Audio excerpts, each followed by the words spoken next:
ಏನು ರೆಬೆಲ್ ಯತ್ನಾಳ್ ವಿರುದ್ಧ ವಿಜಯೇಂದ್ರ ನೇರ ಕದನಕ್ಕಿಳಿದ್ರ. ಯತ್ನಾಳ್ ವಿರೋಧಿಗೆ ಅಧ್ಯಕ್ಷ ಪಟ್ಟವನ್ನ ನೀಡಿ ತಾಕತ್ತು ಪ್ರದರ್ಶಿಸಿದ್ರ ವಿಜಯೇಂದ್ರ. ಯತ್ನಾಳ್ ವಿರೋಧಿ ಬಣದ ವ್ಯಕ್ತಿಗೆ ವಿಜಯಪುರ ಜಿಲ್ಲಾಧ್ಯಕ್ಷ ಪಟ್ಟ. ರೆಬೆಲ್ ಯತ್ನಾಳ್ ವಿರುದ್ಧ ನೇರ ಕದನಕ್ಕಿಳಿದ್ರ ಹಾಗಾದ್ರೆ ವಿಜಯೇಂದ್ರ. ಯತ್ನಾಳ್ ವಿರೋಧಿಗೆ ಅಧ್ಯಕ್ಷ ಪಟ್ಟವನ್ನ ನೀಡಿ ಈ ಮೂಲಕ ತಾಕತ್ತನ್ನ ಪ್ರದರ್ಶಿಸಿದ್ರ. ಯತ್ನಾಳ್ ವಿರೋಧಿ ಬಣದ ವ್ಯಕ್ತಿಗೆ ವಿಜಯಪುರ ಜಿಲ್ಲಾಧ್ಯಕ್ಷ ಪಟ್ಟ. ವಿಜೇಂದ್ರ ಆಪ್ತ ಗುರುಲಿಂಗಪ್ಪ ಅಂಗಡಿಗೆ ಜಿಲ್ಲಾ ಬಿಜೆಪಿ ಅಧ್ಯಕ್ಷಗಿರಿ ಪಟ್ಟ ಸಿಕ್ಕಿದೆ. ಯತ್ನಾಳ್ ಗಮನಕ್ಕೆ ತರದಂತೆ ನಿಗೂಢವಾಗಿ ಗುರುಲಿಂಗಪ್ಪ ಆಯ್ಕೆಯಾಗಿದೆ. ಗುರುಲಿಂಗಪ್ಪ ಆಯ್ಕೆಯಿಂದ ಮನೆಯೊಂದು 3 ಬಾಗಿಲು ಅನ್ನೋ ಪರಿಸ್ಥಿತಿ. ಈಗ 3 ಬಣಗಳಾಗಿ ವಿಂಗಡಣೆಯಾಗಿದೆ ವಿಜಯಪುರ ಜಿಲ್ಲಾ ಬಿಜೆಪಿ. ಒಂದು ಯತ್ನಾಳ್ ಬಣ, ಎರಡನೆಯದ್ದು ಅಪ್ಪು ಪಟ್ಟಣಶೆಟ್ಟಿ ಬಣ, ಮೂರನೇದು ಜಿಲ್ಲಾಧ್ಯಕ್ಷ ಗುರುಲಿಂಗಪ್ಪ ಅಂಗಡಿಯ ತಟಸ್ಥ ಬಣ. ಜಿಲ್ಲಾಧ್ಯಕ್ಷ ಗುರುಲಿಂಗಪ್ಪ ಅಂಗಡಿ ಆಯ್ಕೆ ವಿರುದ್ಧ ಯತ್ನಾಳ್ ಗುಡುಗಿದ್ದಾರೆ. ವಿಜಯೇಂದ್ರಗೆ ನಮ್ಮ ವಿರುದ್ಧ ಇದ್ದವರನ್ನ ಆಯ್ಕೆ ಮಾಡೋ ಚಟ ಇದೆ. ವಿಜಯೇಂದ್ರ ವಿಜಯಪುರಕ್ಕೆ ಬರಲಿ ಅಂತ ಯತ್ನಾಳ್ ಸವಾಲ್ ಹಾಕಿದ್ದಾರೆ. ವಿಜಯೇಂದ್ರ ಆಪ್ತ ಗುರುಲಿಂಗಪ್ಪ ಅಂಗಡಿ ಯತ್ನಾಳ್ ವಿರೋಧಿ ಬಣದ ವ್ಯಕ್ತಿ ಇದ್ದ. ಇವರಿಗೆ ಜಿಲ್ಲಾ ಬಿಜೆಪಿ ಅಧ್ಯಕ್ಷಗಿರಿ ದಕ್ಕಿರೋದು ಯತ್ನಾಳ್ಗೆ ಸಹಜ. ಸಿಟ್ಟು ನೆತ್ತಿಗೇರಿದೆ. ವಿಜಯೇಂದ್ರಗೆ ನಮ್ಮ ವಿರುದ್ಧ ಇದ್ದವರನ್ನ ಆಯ್ಕೆ ಮಾಡೋ ಚಟ ಇದೆ. ವಿಜಯಪುರಕ್ಕೆ ಬರಲಿ ವಿಜಯೇಂದ್ರ ಅಂತ ಯತ್ನಾಳ್ ಸವಾಲ್ ಹಾಕಿದ್ದಾರೆ.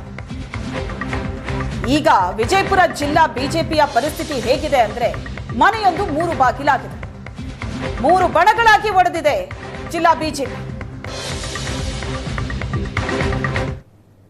ಅವ ಏನು ಮಾಡ್ಕೋತಾನೆ ಮಾಡ್ಕೊಳ್ಳಿ. ಅವ್ನು ವಿಜೇಂದ್ರ ಯಾರು ಕೇಳೋರು, ಅವ್ನಿಗೆ ಏನು ಬರ್ತದೆ ಅದು ಮಾಡ್ತಾನೆ. ಅವ್ರ ಅಪ್ಪನೂ ಹಿಂಗೆ ಮಾಡ್ಕೊತ ಬಂದಾನೆ. ನಮ್ಮ ವಿರುದ್ಧ ಇದ್ದವ್ರು ಮಾಡೋದು ಅವ್ನು ಚಟ ಆಯ್ತು. ಅವ್ರು ಅಪ್ಪ ಮಕ್ಕಳಿಗೆ ಮಾಡ್ಯಾರ ಮಾಡ್ಕೊಳ್ಳಿ. ಸಹಜವಾಗಿ ಅಸಮಾಧಾನ ಉಂಟಾಗಲ್ಲ ಸರ್ ಜಿಲ್ಲಾ ಬಿಜೆಪಿಯಲ್ಲಿ?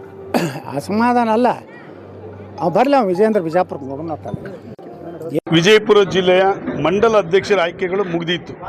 ಆ ದೃಷ್ಟಿಯಿಂದ ಮಂಡಲ ಅಧ್ಯಕ್ಷರ ಅಭಿಪ್ರಾಯವನ್ನು ಕೇಳಿ ಜಿಲ್ಲಾ ಅಧ್ಯಕ್ಷರ ಅಭಿಪ್ರಾಯ ಮತ್ತು ಜಿಲ್ಲಾ ಕೋರ್ ಕಮಿಟಿ ಅಭಿಪ್ರಾಯವನ್ನು ಕೇಳಿ 8 ನಾಮಪತ್ರಗಳು ಸ್ವೀಕೃತಗೊಂಡಿತ್ತಿವೆ. ಇಲ್ಲಿನ ಚುನಾವಣಾಧಿಕಾರಿಯಾಗಿ ಶ್ರೀಯುತ ಶಂಕರ್ ಪಾಟೀಲ್ ಮುನೇನಕೊಪ್ಪರವರು ಮಾಜಿ ಸಚಿವರು ಚುನಾವಣಾಧಿಕಾರಿಗಳು.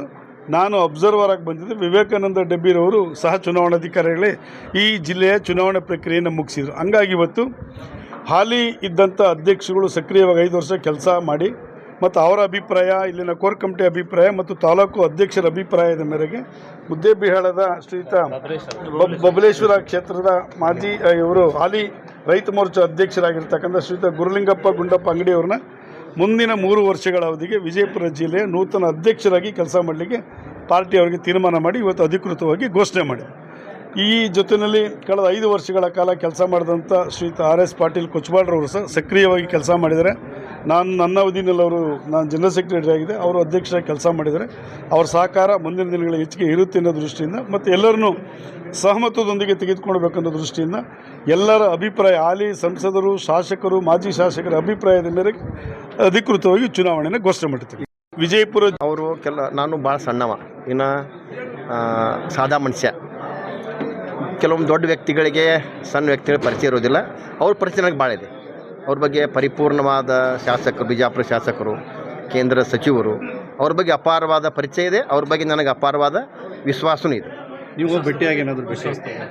ಈಗ ಚುನಾವಣೆ ಪ್ರಕ್ರಿಯೆ ಆಗೈತಿ. ನಾನು ಅವ್ರಿಗೆ ಭೇಟಿ ಆಗ್ತಕ್ಕಂಥ ಪ್ರಯತ್ನವನ್ನು ಮಾಡ್ತೀನಿ.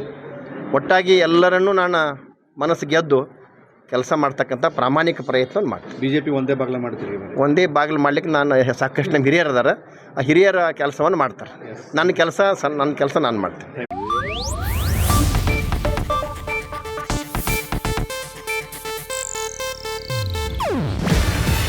ಇದು ಏಷ್ಯಾನೆಟ್ ನ್ಯೂಸ್ ನೆಟ್ವರ್ಕ್ ಪ್ರಸ್ತುತಿ.